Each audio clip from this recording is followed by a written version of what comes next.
2 hours later.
Decide which one I should do. We got hydrating, which my skin is thirsty, or we have revitalize, I'm guessing, which my skin also needs revitalization. I can't choose.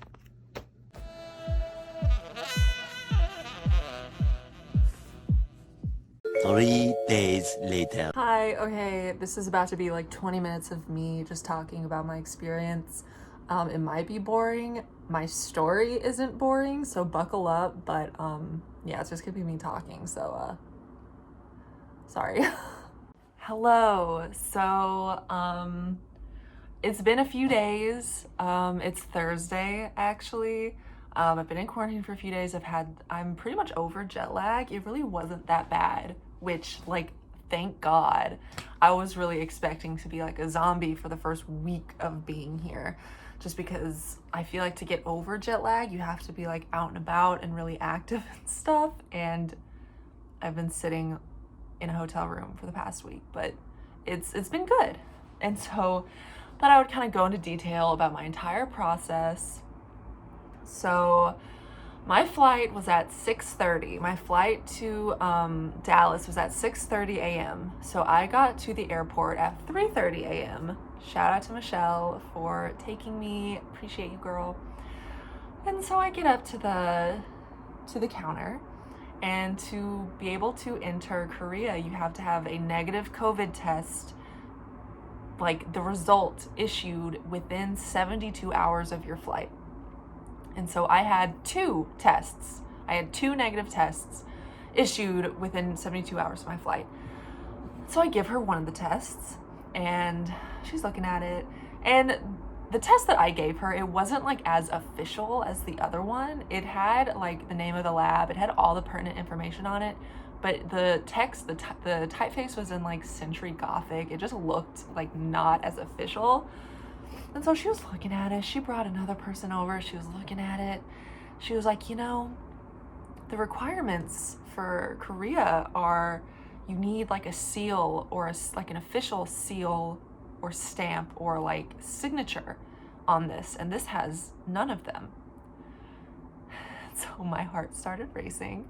I was like, well, here's the other one. The other one I had was very official. It had all the pertinent information. The header and footer both were just dripping in logos and accreditation and names of the directors of the lab and everything. And she was looking at it, she was like, yeah, I don't know. I don't know if this is gonna work. Let me talk to my supervisor. And I was like, you gotta be kidding me. This is not happening right now. I'm saying, I'm like, yeah, go talk to the supervisor. And so she gets a supervisor, and there's 2 women she's talking to. And she shows the 2 women, and I'm looking over there. I'm trying not to look because I'm like, I'm reading their body language. I don't like what I see. I can't look at it. But I'm looking over and I see, and pointing at it, and I'm like, you've got to be kidding me. You've got to be like, no. And so the 2 ladies come over there and they're like, hi, yeah, so Korea is very, very strict with their COVID restrictions, and this needs an official stamp or the signature of like the lab director. I don't even know. She was like, and this has none of them, so we can't accept this test. And I said, ma'am, there is an entire header and footer on this piece of paper. It has accreditation 2 different places on the footer. The name of the director of the lab is on the footer.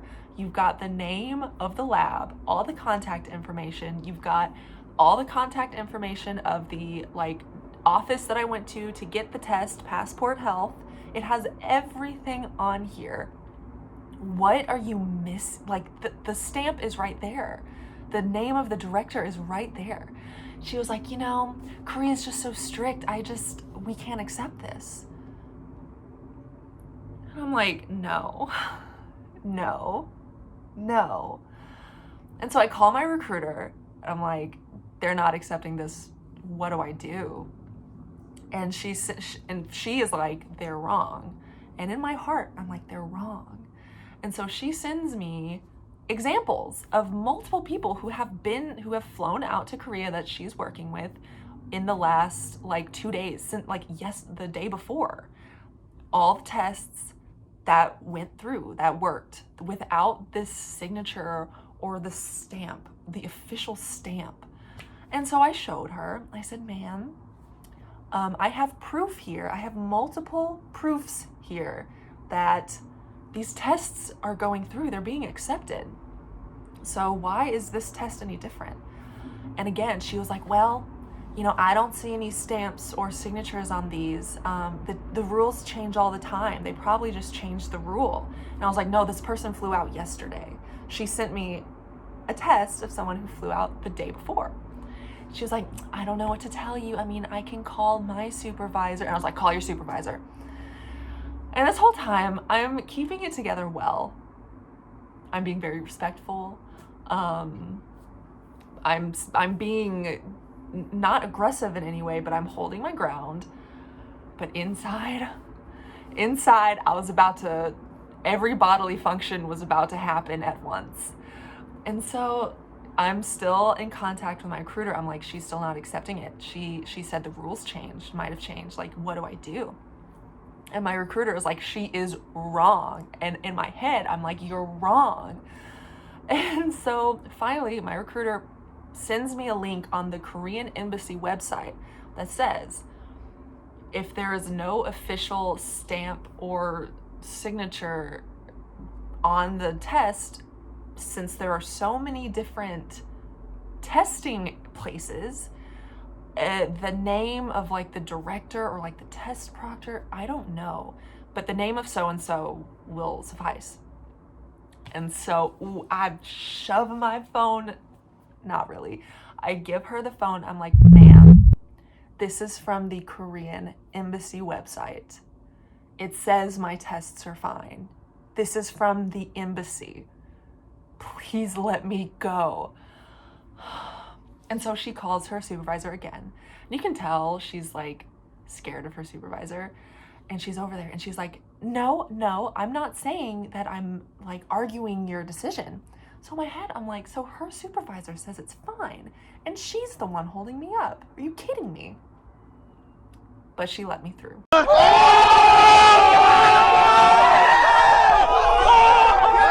45 minutes. I was standing at that counter for 45 minutes. Thank God it was at that point 4 o'clock in the morning and no one was there, or else it would have been a situation. We made it through. We got to the gate, get on the plane. And mind you, my flight was at 6:30.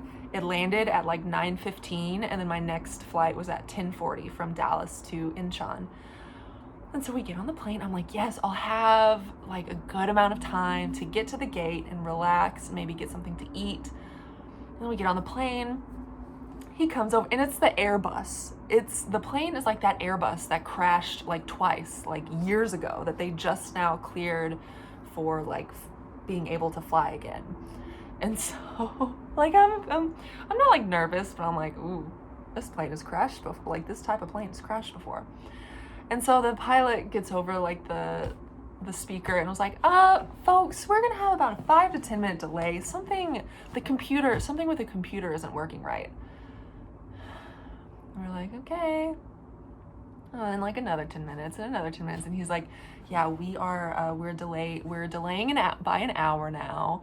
We're almost finished. We're hoping we'll get done before. And I'm like, oh, okay. So I'm gonna be running through that airport. Okay. And you hear everyone on the plane is connecting to somewhere. Everyone is asking the flight attendants, like, are we gonna make it? And we make it. The flight attendants are like, you have time. The Dallas, like the Skylink rail will get you to your other terminal very quickly. And she was right. We, like, as soon as that plane landed and those, the seatbelt light turns off, everyone got up and everyone was trying to get out. So it took a little bit to get out of the plane. Man, once I got out, I just started running. I didn't know where I was going. I was just running. And everyone was like, yeah, you'll see the Skylink rail signs pretty easily. Like, it's right there. So I'm running. I'm like, I don't see the Skylink rail sign. And so I stop at like an Auntie Anne's or something. And I'm like, ma'am, where's the Skylink? And she's like, oh, it's the other way. Take a left, you'll see it. I'm like, oh, great. Okay. So I turn around, I'm running, and I see it, and I get there. And I'm running up the escalator. I have my coat, my scarf, and my backpack filled to the brim with stuff. It's a heavy, heavy backpack. Thank God that my carry-on was too overstuffed, so they checked it, or else I would have been in a different situation. But I'm running up that escalator. I'm looking around for the D terminal. I see it, and I'm running. And I see people on the like train, like, hurry. And I got on, and the door shut behind me as soon as I ran in there. I was so lucky to get on there in time. And those nice people, they were like, oh, your shoe's untied. And I knew that the entire time I was running through the airport. I knew my shoe was untied, but I was like, by the grace of God, I will not trip on my shoelaces. God, don't let me. And so I get there, I'm running to my gate, and thank God, it's like 10:15 at this point. And my flight takes off at 10:40. But I make it. The line to get on is super, super long. So like I wouldn't have had to sprint, but I did anyways, obviously.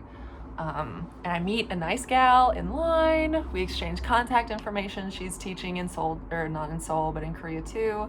And so now we're friends. And then once I got on the plane, it was great. It was 15 hours of just chill vibing, pretty much. I paid extra for a seat with extra legroom because I'm not gonna be 6'2" flying for 15 hours on a regular like seat. There's just no way. So I paid extra for that upgrade, and like I'm glad I did, just for my own comfort, but thank God I did, because when the plane landed, like I was close to the front of the plane, so we got off first. And so there were multiple checkpoints. There's like the COVID checkpoints, and then obviously just security and immigration and all that. And so you get off the plane and they give you like a sheet of paper, like you have to fill it out, your name, contact information, your quarantine location, what your residence address is gonna be once you're in Korea, and all that stuff. And then you fill that out and you take it to like the first COVID checkpoint. And I was one of the first people in line. I did not have to wait at all, and I got through. And the first COVID checkpoint is just, they're basically copying down the information. You download like this quarantine app, and then they send you to the next person. And then the next person takes down all your information and then calls your contact, like your Korean contact, to make sure that like you have a place, that you will quarantine. And so then they make sure that's all set up, and each like place you're given like a receipt almost saying that like, yes, you have a negative COVID test, you do not have any symptoms, blah blah blah. And then you get through, I can't remember, there's like 2 or 3 of those, I think there's 2, I can't remember. And then you like go on to your typical immigration like things. You get your like passport and visa checked, and then I honestly don't even know. There were like 2 more checkpoints at that point. And then once you're all done, you go down and get your bags. And like, again, I was one of the first people through. So the entire process from getting off the plane to getting onto the taxi was an hour and a half, maybe 2 hours. It went by very quickly. It wasn't bad. But some of the people that I talked to that were at the back of the plane, they were in that line for like hours on top of a 15-hour flight. And that's awful. I feel very lucky that I got through very quickly. Anyway, and then you get your bags. I exchanged money, and at that point I realized I lost my wallet. But it was in the airport somewhere because I had my passport in my wallet. And then when I took my passport out of my wallet at one of those first checkpoints, I must have just left it there. And I was like, what next? What's gonna happen next? This is just like, something else is gonna happen that's gonna be terrible, that's gonna stress me the heck out. And so I find a customs guy. He was like, call back tomorrow, call the lost and found, here's the number. Most likely someone will turn it in because Korea is safe. You can expect people to return your things in Korea. I've heard that like you can leave your phone on a bench and the next day your phone will still be there. It's just a very safe, polite country, thank God. Because if that was in Chicago, like, say goodbye to my wallet. But I just knew in the back of my mind it would be okay. So I got the half of my cash converted, and then you go out, you like fill out your little customs, like what you're bringing in, you put that in a box, and then you like go out and you open the doors, and there's a bunch of families like waiting for their loved one. And then there's my taxi driver with my name, and I'm like, hey, I need to get a SIM card. So he takes me to the booth to get a SIM card. It was easy. The easiest part of the entire process was getting the SIM card. And then he loads me up and takes me to my hotel. The drive was about 40 minutes. It was like at the very, like, past sunset, but not dark yet. When I got to it was a really great drive, just seeing everything for the first time. It was like going on dark. It wasn't completely dark yet. Once I got to the hotel, it was completely dark, but just seeing everything lit up, all the bridges were lit up. It was just really exciting. And, you know, you're driving past things, and I've been studying Korean for a year, so I can read everything, but still, it's just like not a single ounce of anything is in English besides the like road signs. And it was just like, wow, like I am here, wow. And then he drops me off at the hotel. He doesn't even say bye. I wanted to say thank you, but he just left. Then I fill out some forms at the hotel. He gives me dinner, and I come up and I shower and I eat and I pass out. So overall, stressful, just nonstop. Everything that could have gone wrong did go wrong. But the thing, I found my wallet. I called back the next day and we figured out they have my wallet, and I'll pick it up after quarantine. And then I went to get my test, my COVID test, the first day or the second day? I can't remember. First day, my first day of quarantine. Again, the COVID, like these, there are COVID taxis that transport you from place to place. Since I am here to teach, like my school like set up the taxi to pick me up from the airport, and then the hotel set up the taxi to pick me up and take me to my COVID test, which again, so nice. This hotel has been fantastic. The food is amazing. The front desk is so helpful and so kind that, again, fantastic. They set up my taxi for me. They took care of everything. The taxi driver was nice. He was asking me about American politics, and I was like, I don't want to talk about this. And then I got the test. It was very, aggressive is not the right word, but it was more like in and like down to like my throat, the nasal swab was, than any test I've taken in America, which granted I've only taken 3 tests, but still. But you know, that's fine. I'm just glad that the whole situation is over. I can just relax in the hotel room for the next week and a half. So yeah, I mean, it's great. I'm just sitting here eating, munching on chocolate that my mom gave me, doing some journaling, playing my Switch, doing just chilling. So yeah, it's been good. I'm just very glad I'm here. I can finally take a breath after the stressful events of the airport. I'm here now, and that is all that I care about. It was all worth it. So we made it.